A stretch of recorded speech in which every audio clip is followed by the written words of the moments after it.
My wife asked for an open marriage, I agreed, and it destroyed her. It was a Tuesday when she dropped the bomb. I was chopping onions for dinner, tears already in my eyes from the fumes, which felt ironically appropriate. I think we should see other people, she said, not looking at me. Her eyes were fixed on some imaginary spot on the wall behind me. I put the knife down, very, very slowly. You mean, an open relationship? She nodded, finally meeting my gaze. I love you, she said, as if that was supposed to soften the blow. But I feel stagnant, trapped. I need to know who I am without just being us. Every cliché I'd ever heard, wrapped up in a neat, devastating package.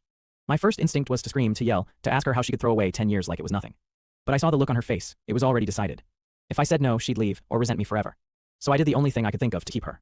I took a deep breath and said okay. The shock on her face was almost comical. She didn't expect me to agree. I think she expected a fight, a drama, something to justify her decision. I just gave her acceptance. We set rules, of course. Radical honesty, no falling in love, the marriage always comes first. She recited them like she'd been rehearsing from a podcast script. The first month was hell. She'd come home smelling of someone else's cologne, buzzing with an energy I hadn't seen in years. She told me everything, per our radical honesty rule. She told me about the handsome graphic designer, the witty bartender, the adventurous rock climber. And I would just nod and say, I'm glad you had fun, while my insides turned to acid. I didn't date, I couldn't. The thought of being with someone else felt like a betrayal, even with her permission. So I started focusing on myself. I started going to the gym every morning before work. I dusted off my old guitar and started playing again. I reconnected with friends she'd always called immature. Slowly, I started to remember who I was without just being us. Turns out, I was a pretty cool guy. Then one night at a friend's barbecue, I met a woman named Sarah. She was a veterinarian who laughed with her whole body and didn't seem to have a cynical bone in her. We talked for hours about old movies and stupid dogs. She asked for my number, and for the first time, I didn't feel a knot of dread in my stomach. I told my wife about Sarah that night, just like the rules said. The smile on her face didn't just vanish, it shattered. Oh, she said, that was it, just oh.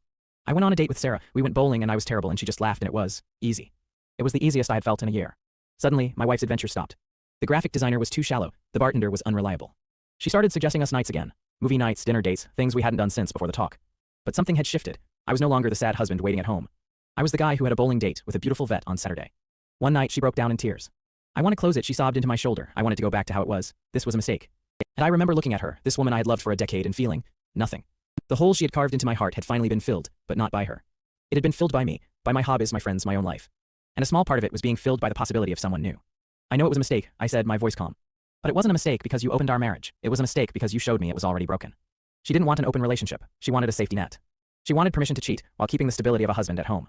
The minute her safety net developed a life of his own, the whole charade fell apart. I filed for divorce the next week. She cried and begged, saying she'd made the biggest mistake of her life. And I believed her. She gambled her marriage for a thrill, and she lost. The last I heard, she was living alone in a small apartment downtown.